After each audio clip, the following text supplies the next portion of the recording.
सोचो, एक दुनिया इंसानों से बहुत पहले की। सारे महाद्वीप एक विशाल जमीन के टुकड़े में जुड़े हुए हैं। ज्वालामुखी गरज रहे हैं और जमीन पर लावा उगल रहे हैं। यह ट्रियासिक काल था, लगभग 252 मिलियन साल पहले का। पृथ्वी पर जीवन एक भयानक प्रलय के बाद फिर से पनप रहा था। इसी नई दुनिया से जानवरों का एक नया समूह उभरा। ये थे डायनासोर्स। डायनासोर रेप्टाइल्स थे, लेकिन आज के किसी भी रेप्टाइल से अलग। ये 2 या 4 पैरों पर सीधे चलते थे। इनकी हड्डियां और मांसपेशियां अनोखी थीं, जो इन्हें तेज और फुर्तीला बनाती थी। लाखों सालों में डायनासोर कई तरह के आकार और रूपों में विकसित हुए। ये दुनिया के सबसे कामयाब जमीनी जानवर बन गए। इनका राज पूरे 180 मिलियन साल तक चला। इस दौरान उन्होंने धरती पर राज किया। रेगिस्तान से लेकर जंगलों तक वो हर जगह ढल गए। डायनासोर छोटे चिड़िया जैसे जीवों से लेकर विशाल लंबी गर्दन वाले दानवों तक कई आकार के थे। डायनासोर की कहानी जीव, अनुकूलन और अंततः जीने की कहानी है। ये एक ऐसी कहानी है जो आज भी हमें हैरान करती है। डायनासोर रातों रात नहीं आए। वो आर्कियोसॉर नाम के रेप्टाइल्स के ग्रुप से धीरे धीरे विकसित हुए। ये शुरुआती पूर्वज छोटे और हल्के थे, अक्सर 2 पैरों पर चलते थे। वो तेज धावक थे, कीड़े मकोड़ों और छोटे जानवरों का शिकार करते थे। लाखों सालों में ये शुरुआती डायनासोर अलग अलग तरह के होने लगे। कुछ जैसे प्लेटोसॉरस की गर्दन लंबी हो गई और वो पौधे खाने लगे। दूसरे जैसे कोलोफिसिस छोटे और फुर्तीले शिकारी बने रहे। ट्रायसिक काल डायनासोर के लिए प्रयोगों का समय था। वो एक ऐसी दुनिया में अपनी जगह बना रहे थे जो अभी भी महाविनाश से उभर रही थी। जैसे ही ट्रायसिक काल खत्म हुआ, एक और महाविनाश हुआ। डायनासोर के कई शुरुआती प्रतिद्वंदी मर गए। इससे डायनासोर के लिए पूरी तरह से राज करने का रास्ता साफ हो गया। वो अपने स्वर्ण युग में प्रवेश करने वाले थे। दिग्गजों और ठंडर छिपकलियों का युग, एक ऐसा युग जिसे अब हम जुरासिक काल कहते हैं। जुरासिक पीरियड बहुत बड़े बदलाव का समय था। मौसम गर्म और गीला हो गया। घने जंगल ज्यादातर जमीन पर फैल गए। ये हालात डायनासोर्स के लिए एकदम सही थे। वो पहले से भी बड़े और अलग अलग तरह के हो गए। ये जायंट्स का जमाना था। सबसे ज्यादा मशहूर जायंट्स सॉरोपॉड्स थे। इन बड़े बड़े पौधे खाने वाले जानवरों में ब्रैकियोसॉरस, डिप्लोडोकस और एपेटोसॉरस शामिल थे। पेड़ों की ऊंची पत्तियों तक पहुंचने के लिए उनकी गर्दन लंबी थी। उनके भारी भरकम शरीर हर कदम पर जमीन हिला देते थे। लेकिन जुरासिक पीरियड सिर्फ आकार के बारे में नहीं था। छोटे डायनासोर जैसे स्टेगोसॉरस ने अपनी रक्षा के लिए बड़ी बड़ी प्लेट्स और स्पाइक्स बनाई। तेज फुर्तीले शिकारी जैसे एलोसॉरस इन जायंट्स का शिकार करने के लिए विकसित हुए। जुरासिक पीरियड कड़ी प्रतिस्पर्धा और अनुकूलन का समय था। यह डायनासोर्स की कहानी का एक अहम अध्याय था। जैसे ही जुरासिक पीरियड क्रिटेशियस में बदला, एक कमाल की चीज हुई। पंख जो पहले सिर्फ चिड़ियों में पाए जाते थे, कुछ डायनासोर्स में भी दिखे। ये आज के बर्ड्स के बड़े उड़ने वाले पंख नहीं थे। ये सिंपल डाउनी पंख थे। ये शायद उन्हें गर्मी देते थे और दिखावे के लिए भी इस्तेमाल होते होंगे। फेदर्सों वाले डायनासोर्स की खोज ने इन जीवों के बारे में हमारी समझ बदल दी। इसने डायनासोर्स और चिड़ियों के बीच का सीधा रिश्ता दिखाया। फेदर्सों वाले डायनासोर्स का एक समूह थेरोपोड्स आगे चलकर सभी बर्ड्स का जनक बना। उनमें से एक था वेलोसिरैप्टर, एक छोटा पर खतरनाक शिकारी जो जुरासिक पार्क फिल्मों से मशहूर हुआ। ये फेदर्सों वाले डायनासोर्स बस एवोल्यूशन में अजीब जीव नहीं थे, ये बहुत कामयाब थे। ये क्रिटेशियस काल के जंगलों और मैदानों में फले फूले। और जब एक प्रलयंकारी घटना ने डायनासोर्स के राज का अंत कर दिया, तो ये फेदर्सों वाले जीव ही बचे रहे। उनके वंशज चिड़िया आज भी हमारे साथ हैं। डायनासोर्स की अद्भुत विरासत का एक जीता जागता सबूत। भाग 5, शिकारी और शिकार। डायनासोर की दुनिया खतरनाक थी। पौधे खाने वालों को शिकारियों से हमेशा सावधान रहना पड़ता था। मांसाहारी डायनासोर अपने तेज दांतों और पंजों के साथ खतरनाक शिकारी थे। उन्होंने अपने शिकार को पकड़ने के लिए अलग अलग तरीके बनाए। कुछ जैसे टायरानोसोरस रेक्स घात लगाकर शिकार करते थे।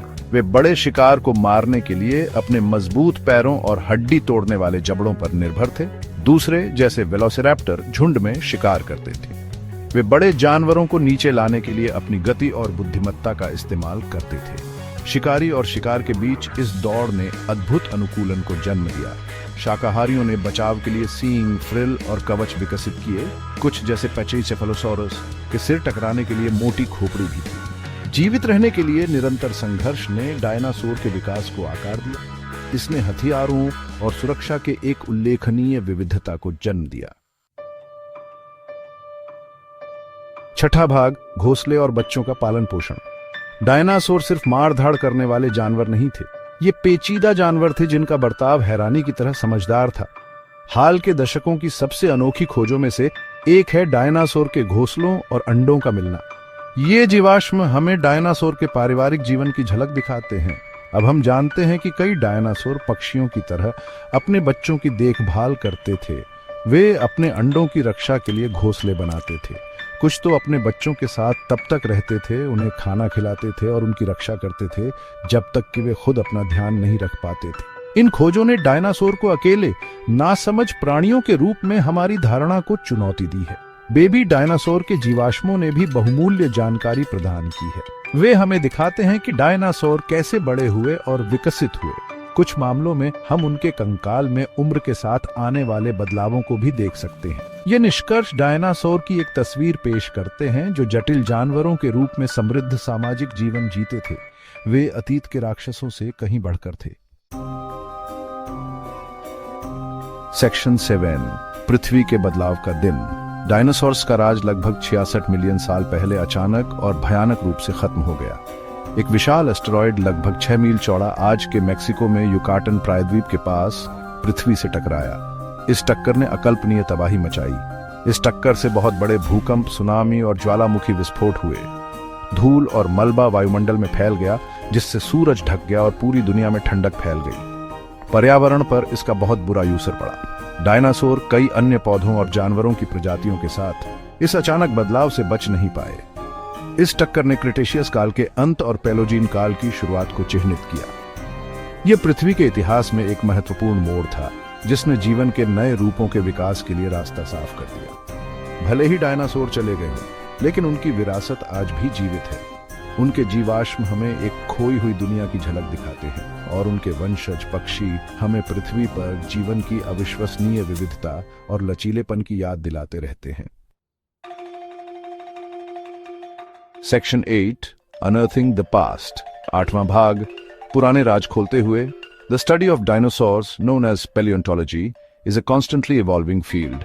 डायनासोर्स की प्राय, जिसे पैलियोंटोलॉजी कहते हैं, हमेशा बदलती रहती है। New discoveries are made all the time, changing our understanding of these fascinating creatures. नई खोजें होती रहती हैं, जिससे इन अद्भुत जीवों के बारे में हमारी समझ बदलती रहती है। From the earliest fossil discoveries to the latest high-tech analyses, our knowledge of dinosaurs has come a long way. पहली जीवाश्म खोजों से लेकर नए जमाने के हाई-टेक एनालिसिस तक डायनासोर्स के बारे में हमारा ज्ञान बहुत आगे भी अरच गया है।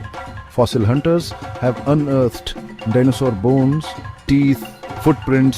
जीवाश्म खोजने वालों ने डायनासोर की हड्डियां, दांत, पैरों के निशान and even fossilized dung all over the world, और यहाँ तक कि जीवाश्म गोबर भी पूरी दुनिया में खोज निकाला है। These fossils provide clues about the dinosaurs' anatomy, behavior and the environment they lived in. ये जीवाश्म डायनासोर्स के शरीर, उनके व्यवहार और उनके रहने वाले वातावरण के बारे में सुराग देते हैं।